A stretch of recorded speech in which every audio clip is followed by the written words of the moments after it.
نہ آپ کی بات سنی جائے گی، نہ آپ کی حلقے کو فنڈ ملے گا۔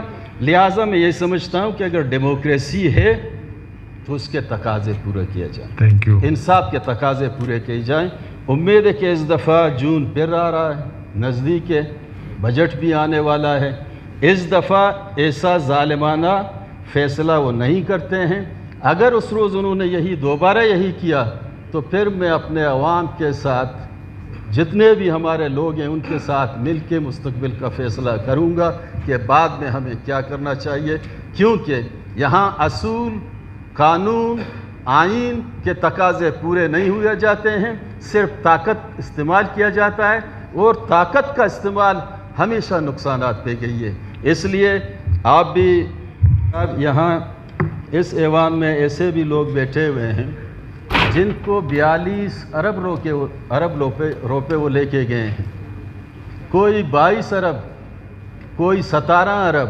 جناب اسپیکر صاحب آپ سن رہے ہیں؟ جی بالکل، میں آپ کی اپنڈیشن جہاں رینیو کلیکٹ ہوتی ہے اس علاقے کے 50% پنجگور میں بھی چیدگی کا ایک کسٹم ہے، سالانہ 10 ارب مرکزی گورنمنٹ کو وہاں سے رینیو ملتی ہے، 10 ارب یہی پنجگور میں، وہ میرے حلقے میں ہی ہے۔ دوسرا، ہمارے پنجگور ایئرپورٹ جہاں ریڈار لگی ہوئی ہے، پنجگور ایسی جگہ پہ موجود ہے بلوچستان میں، ایسی خطے پہ موجود ہے، وہاں 24 گھنٹے میں 700 فلائٹ کارگو ٹریول کرتے ہیں، 700 فلائٹ، اور ہر فلائٹ پہ ان سے $2000 چارج کیا جاتا ہے، تو کروڑوں ڈالر ہر 24 گھنٹے کے بعد، مہینے میں، سال میں لگائیں تو یہ تو $1 ارب کے پوزیشن پہ پہنچ جاتی ہیں۔ اسی حلقے کے یہ فنڈ جب کٹوتی ہوتی ہے، اس پہ تو میں حیرانگی ہوتی ہے کہ پیمانہ کیا ہے یہ فنڈ دینے کی، یا کسی کو وکٹمائزیشن کرنا۔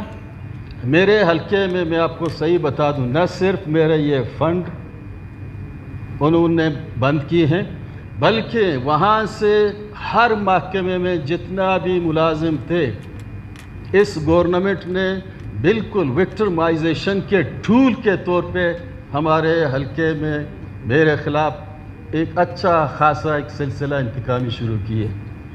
ٹھیک ہے، وقت گزرتے ہیں، کبھی کبھی ہم یہاں آتے ہیں، اپنی احساس جو ہماری جذبات ہیں اصولی طور پہ ہم کرتے رہتے ہیں، لیکن یہ فنڈ روکنے کا جو انداز، جو طریقہ ہے، پھر سب کا بند کریں۔ آپ پورے بلوچستان میں ایسے لوگوں کو فنڈ دیے گئے ہیں جو اسمبلی کے ممبر بھی نہیں ہیں، ایسے لوگوں کو نوازے گئے ہیں جو انہوں نے الیکشن میں حصہ بھی نہیں لیا ہے، ان کو بھی فنڈ دیے جا رہے ہیں۔ تو ان فنڈ روکنے کا کیا میری سمجھ سے تو باہر ہے۔ میں کورٹ میں گیا، میں نے جلسے بھی کیے، پمپلیٹ تقسیم کیے، جلوس بھی کیے، میں کورٹ میں بھی گیا۔ اس طریقے سے اگر کسی کو ذہن میں کسی کا یہی آئے گا کہ ہم انتقامی کارروائی کر کے کسی علاقے کو مفلوج کریں گے، 3 لاکھ لوگ جب مایوس ہوں گے تو ظاہر ہے وہ روڈوں پہ نکلیں گے، لائن آرڈر کا سچویشن ہوگا، پھر وہی پیسے آپ لائن آرڈر پہ خرچ کریں گے۔ جناب اسپیکر صاحب، ایک ہی بات سے اس کو میں ختم کرنا چاہتا ہوں۔ ٹریجری بینچ اپنی جگہ موجود ہے۔ نواب اکبر خان کا مسئلہ 15 کروڑ سے شروع ہوا رائلٹی پہ۔ جناب اسپیکر صاحب، جب وہ چیزیں نہیں مانی گئی، ایک غلط ایکشن جب ہوا، ابھی مہینے میں 15 ارب روپے خرچ کیے جا رہے ہیں۔ یہ کون سے طریقے ہیں انتقامی کارروائی کے؟ یہ نہیں ہونا چاہیے، یہ صوبے کے لیے صحیح نہیں ہے، اس ملک کے لیے صحیح نہیں ہے۔ کسی کو ذاتی دشمنی مجھ سے ہے تو وہ مجھ سے انتقام لے لیں، یہ ہمارے حلقے کے لوگوں سے جو اس کی 5 لاکھ آبادی ہے، ان سے کیا دشمنی ہے؟ یہ کیا ہیں؟ روڈ ہیں، ہسپٹل ہیں، واٹر سپلائی ہیں، یہ تمام عوامی نوعیت کے سکیمیں، اور ان سکیموں کو انہوں نے ایک ہی بھی نہیں لیا، پورا زیرو کر دیا۔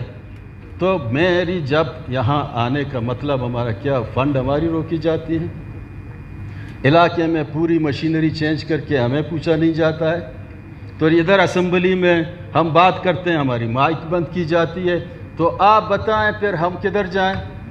تو سیدھے سے دھکا دے رہے ہیں، ہم تو پارلیمانی سیاست کر رہے ہیں، پھر سیدھی سے دھکا دے رہے ہیں جو لوگ یہ کہہ رہے ہیں کہ قومی دائرے میں آؤ، قومی دائرے میں اکٹھے ہو جاؤ، تو یہاں سے تو سیدھی بندے کو دھکا دے رہے ہیں کہ آپ یہاں سے نکل جاؤ، آپ لوگوں کی کوئی گنجائش نہیں ہے، نہ آپ کو فنڈ ملے گا۔